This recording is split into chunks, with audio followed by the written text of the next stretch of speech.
नमस्कार मित्रों, और आप सभी का बहुत बहुत स्वागत है। इससे पहले हमने कारक के बारे में आपको बताया था। करोति इति कारकः, अर्थात जो करने वाला होता है वह कारक है।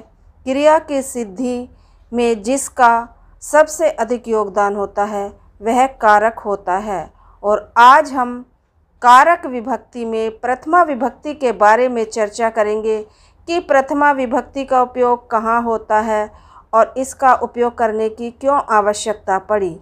तो चलिए शुरू करते हैं। प्रथमा विभक्ति का काम क्या है? प्रथमा विभक्ति का काम क्या है? तो प्रथमा विभक्ति का काम है साधारण अर्थ को बताना। प्रथमा विभक्ति का काम है साधारण अर्थ को बताना। अब प्रथमा विभक्ति का उपयोग क्यों किया जाता है? हम प्रथमा विभक्ति का उपयोग क्यों करते हैं? जब हमें किसी भी वस्तु या वाक्य का सामान्य अर्थ बताना होता है, अर्थात जब हमें किसी भी वस्तु या वाक्य का सामान्य या साधारण अर्थ बताना होता है तो वहाँ पर हम प्रथमा विभक्ति का उपयोग करते हैं। लेकिन विशेष अर्थ बताने के लिए प्रथमा विभक्ति का उपयोग नहीं किया जाता है। यहाँ ध्यान देने योग्य बात यह है कि जब हम किसी भी वस्तु या वाक्य का सामान्य अर्थ बताते हैं तो वहाँ पर केवल प्रथमा विभक्ति का उपयोग किया जाता है, लेकिन विशेष अर्थ बताने के लिए प्रथमा विभक्ति का उपयोग नहीं किया जाता है।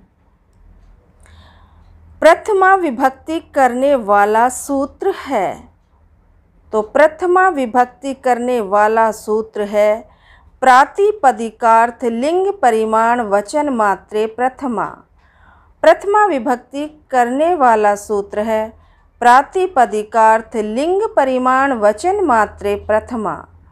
अब इसी सूत्र को हम अलग करके आपको बताते हैं, इसको तोड़कर। प्रातिपदिकार्थ लिंग परिमाण वचन। और यहाँ पर भी क्या है कि इस सूत्र में दो पद हैं। इस सूत्र में दो पद हैं। पहला पद तो है प्रातिपदिकार्थ लिंग परिमाण वचन। पहला पद हो गया हमारा ये, और दूसरा पद है हमारा प्रथमा। दूसरा पद है हमारा प्रथमा। और जो हमारा मात्र शब्द है इसका अन्वय चारों शब्दों के साथ किया जाएगा, अर्थात मात्र शब्द सभी शब्दों के साथ लगेगा। जैसे प्रातिपदिकार्थ मात्रे, लिंग मात्रे, परिमाण मात्रे, वचन मात्रे। तो प्रथमा विभक्ति करने वाला सूत्र है प्रातिपदिकार्थ लिंग परिमाण वचन मात्रे प्रथमा, और मात्र शब्द जो है वो सभी के साथ जाएगा। प्रातिपदिकार्थ मात्र, लिंग मात्रे, परिमाण मात्रे, वचन मात्रे। और इन सभी में जो है क्या होती है हमारी प्रथमा विभक्ति। इन सभी के साथ प्रथमा विभक्ति लगती है। इन सभी के साथ क्या लगती है? प्रथमा विभक्ति लगती है।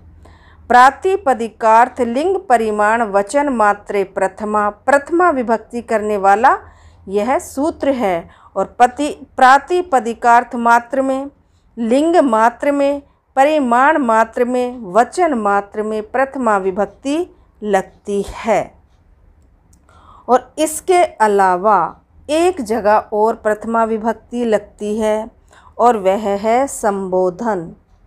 संबोधन,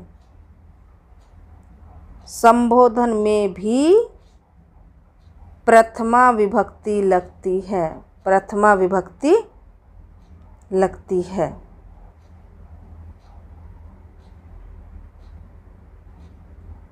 तो अब हमें ज्ञात हो गया है कि कुल 5 जगहों पर प्रथमा विभक्ति लगती है। कहाँ कहाँ पर? प्रातिपदिकार्थ मात्र में, लिंग मात्र में, परिमाण मात्र में और वचन मात्र में तथा संबोधन में। इन 5 स्थानों पर प्रथमा विभक्ति लगती है। अब जानते हैं कि प्रातिपदिकार्थ क्या है। प्रातिपदिकार्थ क्या है?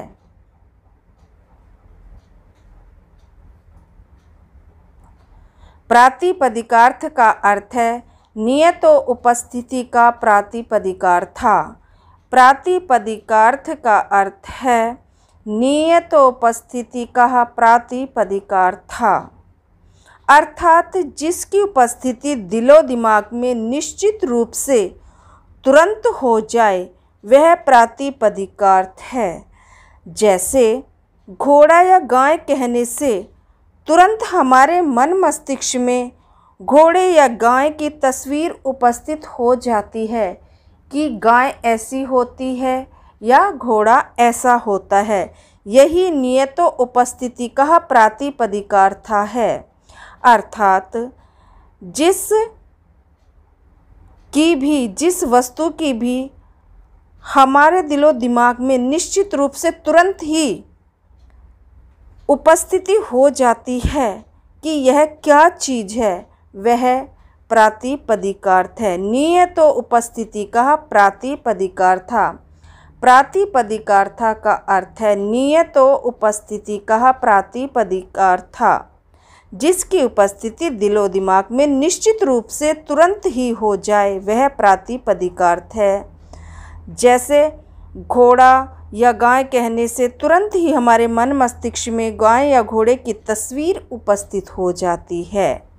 उसी तरह से यदि हम कहें कि साइकिल, तो साइकिल कहते ही तुरंत हमारी नज़रों के सामने कहें या मन मस्तिष्क में साइकिल की तस्वीर उभर कर सामने आ जाती है। यही प्रातिपदिकार्थ है। नियतोपस्थिति का प्रातिपदिकार्थ, अर्थात निश्चित रूप से तुरंत ही जिस वस्तु की उपस्थिति हो जाए वही प्रातिपदिकार्थ है।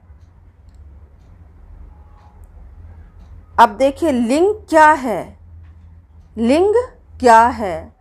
जैसे पुल्लिंग, स्त्रीलिंग, नपुंसकलिंग, ये सभी क्या है? लिंग हैं। और हम सभी जानते हैं कि संस्कृत में हमारे 3 लिंग होते हैं, पुल्लिंग, स्त्रीलिंग और नपुंसकलिंग। तो लिंग क्या है? लिंग वह है जिससे हमें पुल्लिंग, स्त्रीलिंग या नपुंसकलिंग आदि के बारे में पता चलता है कि यह कौन सा लिंग है। परंतु कुछ शब्दों का तो लिंग ही नहीं होता है।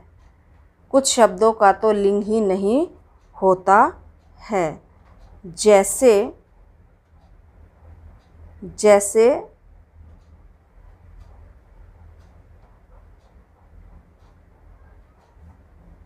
अव्ययपद। जैसे अव्ययपद कुत्र, कदा, अद्य, अधुना आदि। इनके तीनों वचनों, लिंगों और विभक्तियों में रूप समान ही रहते हैं, अर्थात इनके रूप नहीं चलते हैं और इसीलिए इनका कोई लिंग ही नहीं होता है। भाई जब इनके रूप ही नहीं चलेंगे तो इनका लिंग कहाँ से होगा? तो कुछ शब्दों के तो लिंग ही नहीं होते हैं, जैसे अव्ययपद। और अव्ययपद वही है जिनके रूप नहीं चलते हैं, जैसे कुत्र, कदा, अद, अधुना, ये सभी क्या हैं? अव्यय हैं। और तीनों वचनों, लिंगों और विभक्तियों में इनके समान रूप चलते हैं, इसीलिए इनका कोई लिंग नहीं होता है। तो लिंग वही होता है जो हमें पुल्लिंग, स्त्रीलिंग या नपुंसक लिंग के बारे में जानकारी देता है कि यह पुल्लिंग है या नपुंसक लिंग है या स्त्रीलिंग है। तो लिंग है हमारा पुल्लिंग, स्त्रीलिंग और नपुंसकलिंग। परिमाण है। परिमाण क्या है? परिमाण पैमाना अर्थात मापने का साधन होता है। परिमाण क्या है? परिमाण पैमाना अर्थात मापने का साधन होता है। पैमाना अर्थात मापने का कोई भी साधन परिमाण कहलाता है, जिसके द्वारा हम किसी वस्तु को मापते हैं वह क्या कहलाता है? वह परिमाण कहलाता है। जैसे द्रोण या कोई बर्तन और या कहे कि मुट्ठी भर, ये सभी प्राचीन काल के पैमाने हैं अर्थात परिमाण हैं। इनसे प्राचीन काल में वस्तुओं का मापन किया जाता था और आज तो किलोग्राम, लीटर इत्यादि जो है पैमाने की इकाई है, परिमाण है। आज हम क्या नापते हैं? किलो में नापते हैं, ग्राम में नापते हैं या फिर लीटर में नापते हैं। ये सब हमारे नापने के पैमाने हैं अर्थात परिमाण है। परंतु प्राचीन काल में जो है किसी बर्तन से या मुट्ठी भर, जैसे कहो कि मुट्ठी भर अनाज दे दो, या द्रोण, द्रोण भी कोई मापने का बर्तन होता था। इससे क्या किया जाता था? उस बर्तन में भर के जो भी चीज़ मापी जाती थी उसका एक पैमाना होता था कि इसमें इतने किलो आता है या इतने ग्राम आता है, उससे वो अंदाज़ा लगा लिया करते थे। तो परिमाण क्या है? परिमाण हमारा पैमाना है अर्थात मापने का कोई भी साधन होता है, उसे परिमाण कहते हैं। वचन क्या है? वचन क्या है? वचन जो है संख्या है। कोई भी संख्या ले लीजिए, वह हमारी संख्या होगी। अब संख्या का अर्थ जो है 1, 2, 3 या इससे अधिक भी, ये हमारी संख्या है। वचन जो है हमारी संख्या है। यहाँ पर वचन से अर्थ क्या है? प्रॉमिस या वादा नहीं है। जैसे कहते हैं भाई मैंने तुम्हें वचन दिया, यहाँ पर वचन का अर्थ प्रॉमिस या वादा नहीं है। यहाँ वचन से तात्पर्य है किसी संख्या से, जैसे 1, 2, 3, तो यही वचन जो है संख्या है। वचन का अर्थ है कोई भी संख्या, जैसे एकः, द्वौ, बहवः। तो यहाँ वचन का अर्थ है संख्या।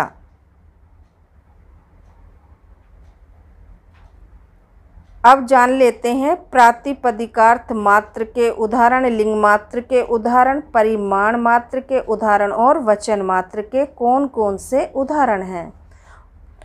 प्रातिपदिकार्थ मात्र के उदाहरण हैं। प्रातिपदिकार्थ मात्र के उदाहरण हैं हमारे उच्चई,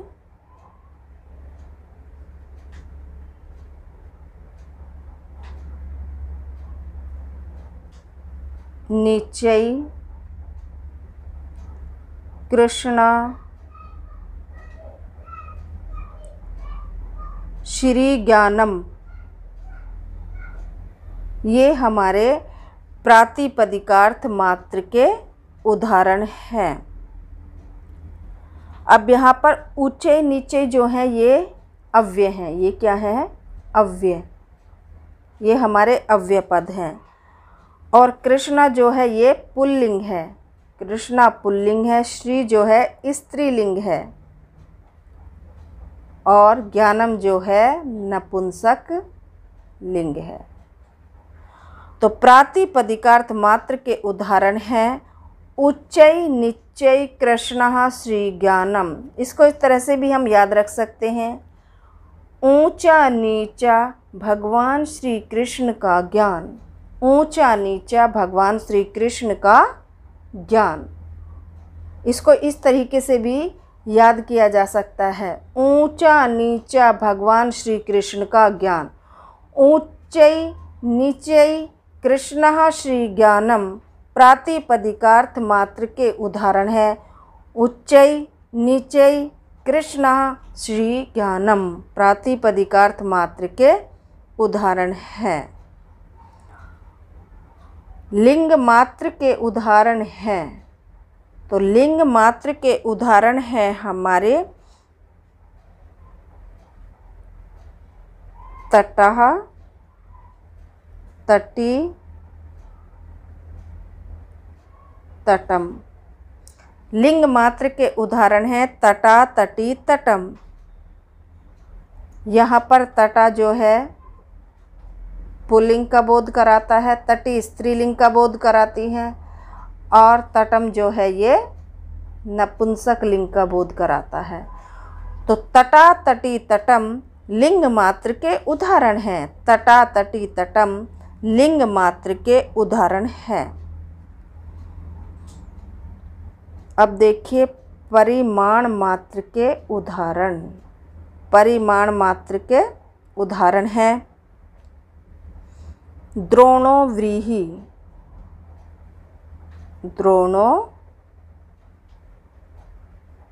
व्रीहि, और प्रस्थो व्रीहि। और ये इम्पोर्टेंट उदाहरण हैं। परिमाण मात्र के उदाहरण हैं द्रोणो व्रीहि और प्रस्थो व्रीहि।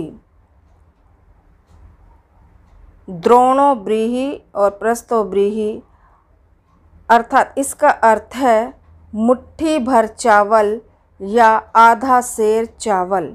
इसका अर्थ है मुट्ठी भर चावल या आधा सेर चावल। व्रीहि का अर्थ है चावल। और द्रोण जो है ये नापने का पैमाना है, उसी प्रकार से प्रस्थो भी मापने का पैमाना है। इसको कह सकते हैं कि मुट्ठी भर चावल या आधा सेर चावल। आधा सेर का मतलब आज के आधुनिक युग में है आधा किलो से कुछ कम। आधा किलो से कुछ कम, या यूँ कहें कि आधा किलो के लगभग। तो द्रोणो व्रीहि और प्रस्थो व्रीहि जो है ये हमारे परिमाण मात्र के उदाहरण हैं। अब देखिए वचन मात्र के उदाहरण। वचन मात्र के उदाहरण हैं एकः, द्वौ और बहवः। एक, द्वौ, बहवः वचन मात्र के उदाहरण हैं।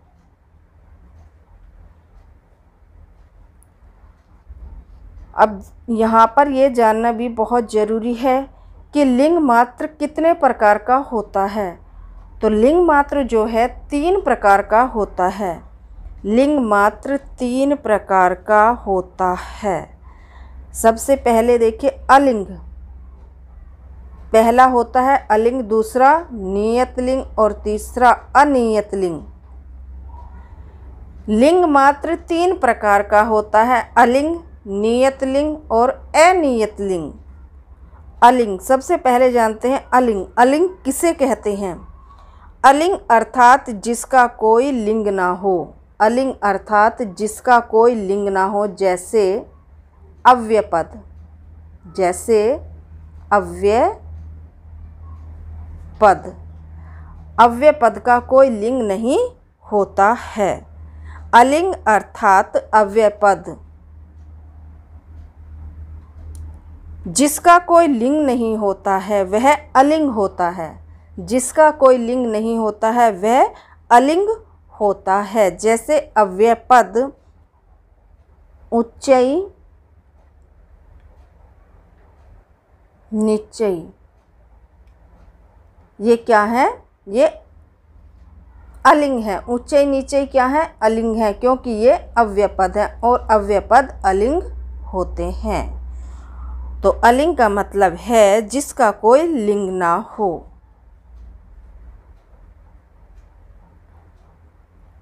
नियत लिंग, जैसा कि नाम से ही जान पड़ता है कि जिसका कोई निश्चित अर्थात नियत लिंग हो उसे जो है नियत लिंग कहते हैं। अर्थात जिसका कोई निश्चित लिंग होता है उसे हम क्या कहते हैं? नियत लिंग कहते हैं। अब नियत लिंग में भी वह पुल्लिंग भी हो सकता है, स्त्रीलिंग भी हो सकता है और नपुंसक लिंग भी हो सकता है, चाहे उसका कोई भी लिंग क्यों ना हो। स्त्रीलिंग, पुल्लिंग, नपुंसक लिंग, तो वह होगा हमारा नियत लिंग। नियत लिंग का अर्थ ही है जिसका कोई निश्चित लिंग हो, जिसका कोई निश्चित लिंग हो। जैसे कृष्णा, जैसे कृष्णा। अब कृष्णा का जो है नियत लिंग है, हमें पता है कि कृष्णा क्या है? पुल्लिंग है।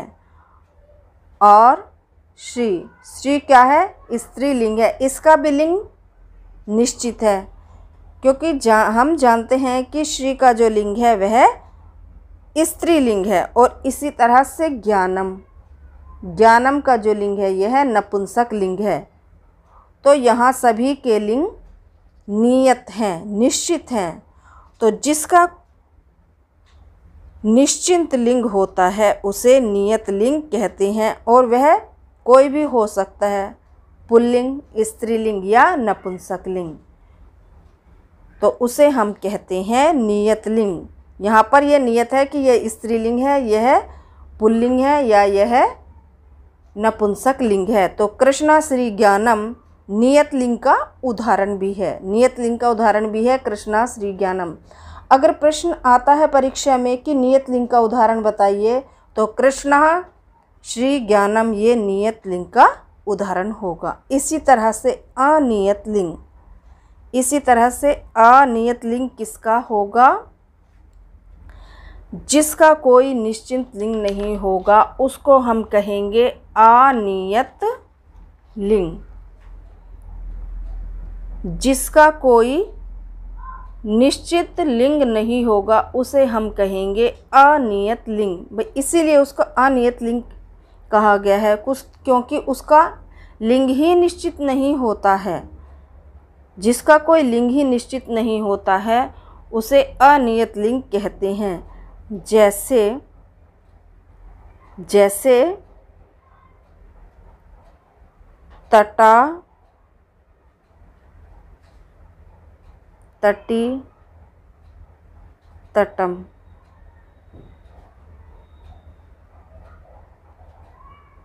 अब यहाँ पर देखिए, तट एक ही चीज है, लेकिन वही तट कभी तो तटा बन जाता है, कभी तटी बन जाता है और कभी तटम बन जाता है।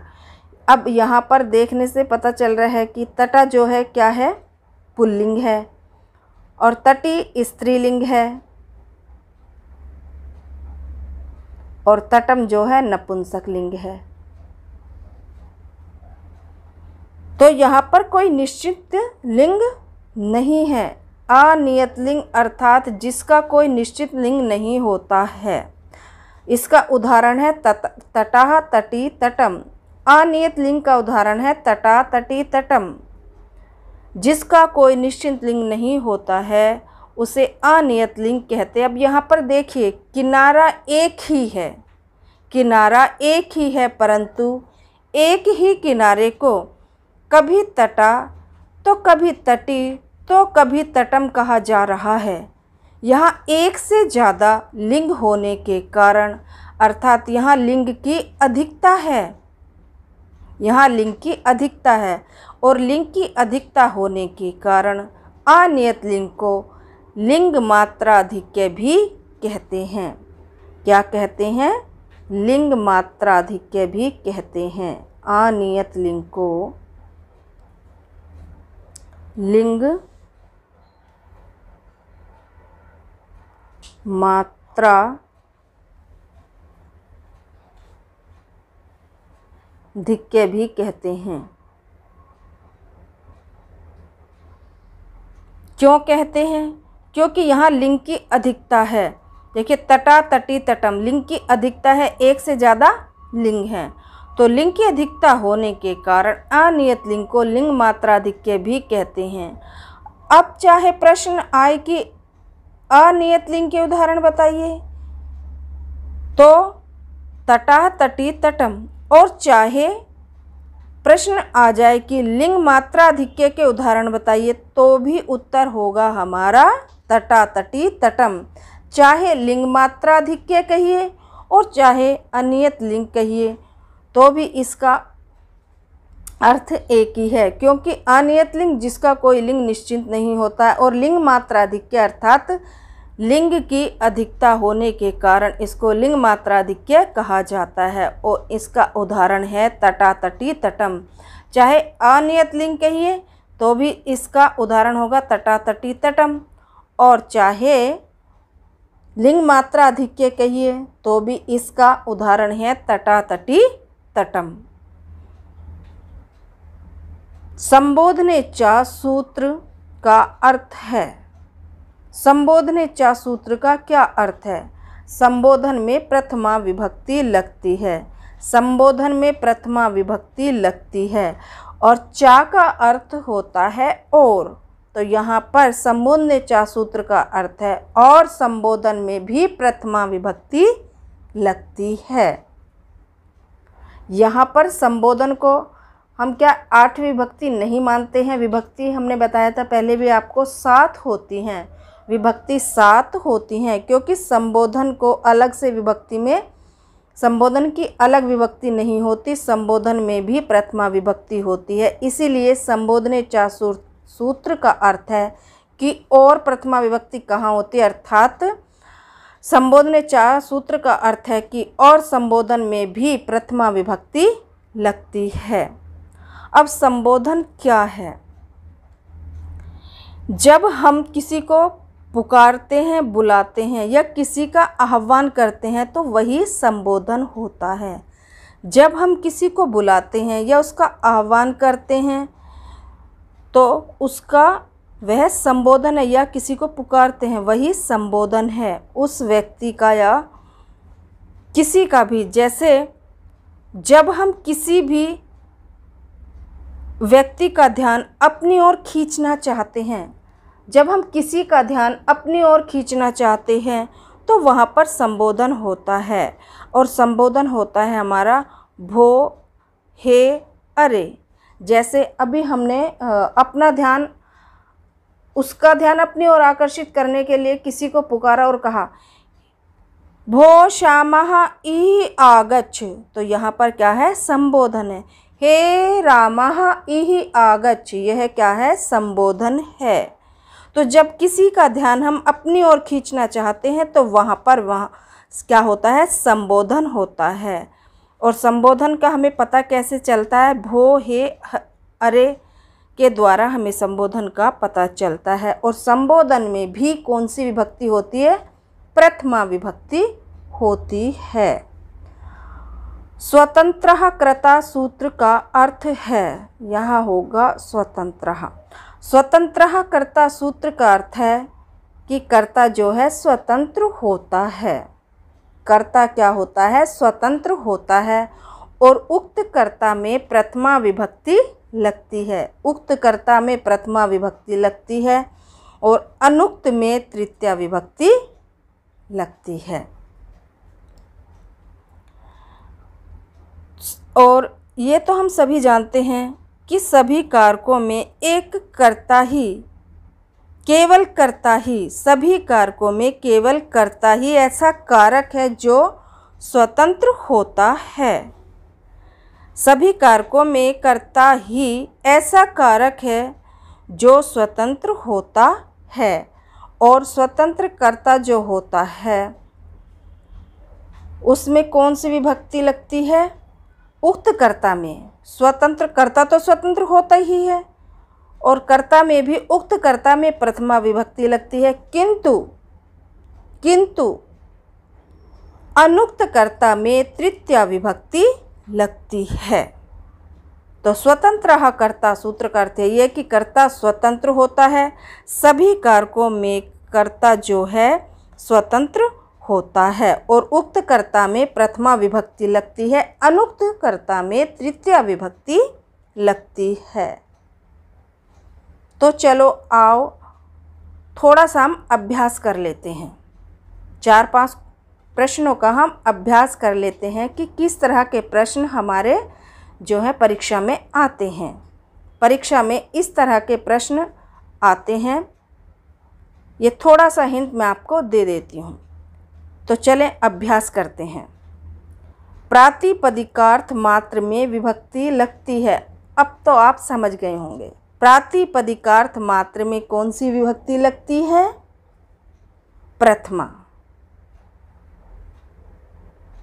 प्रातिपदिकार्थ मात्र में कौन सी विभक्ति लगती है? प्रथमा। द्रोणो ब्रीहि उदाहरण है।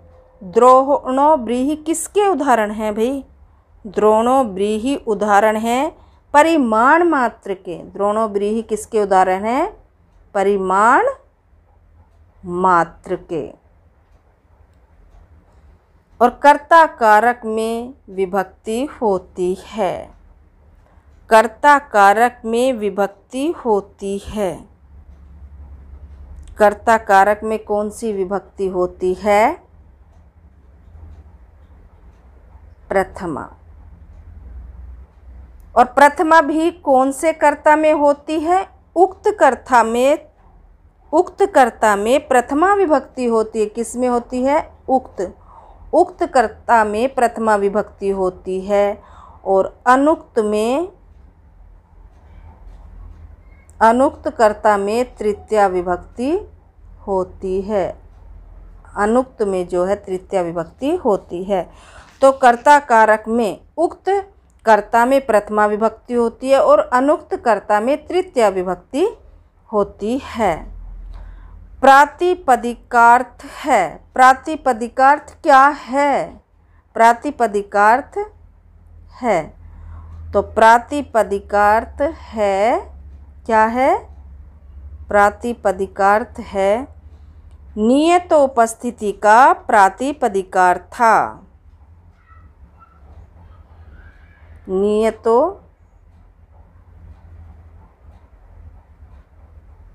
उपस्थिति का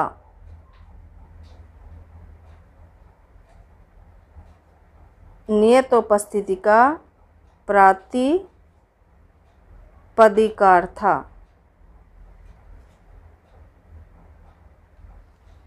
तो प्रातिपदिकार्थ क्या है? नियत उपस्थिति का प्रातिपदिकार्थ, अर्थात जिसकी उपस्थिति नियत होती है, निश्चित होती है, वह क्या होता है? प्रातिपदिकार्थ होता है। अर्थात जिसकी भी तुरंत ही हमारे मन मस्तिष्क में उपस्थिति हो जाती है वह क्या है? प्रातिपदिकार्थ है। नियत उपस्थिति का प्रातिपदिकार्थ। प्रथमा विभक्ति कहाँ लगती है? अब देखिए प्रथमा विभक्ति कहाँ लगती है, कहाँ कहाँ प्रथमा विभक्ति लगती है। तो प्रथमा विभक्ति 5 जगहों पर लगती है। प्रथमा विभक्ति 5 जगहों पर लगती है। कहाँ कहाँ?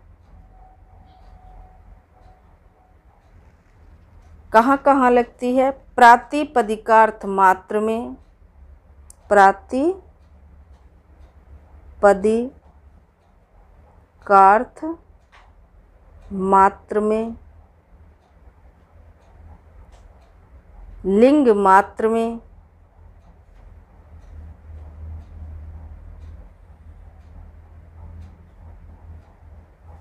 परिमाण मात्र में,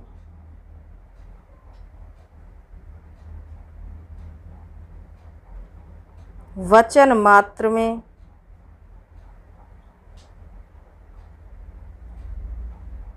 और संबोधन में।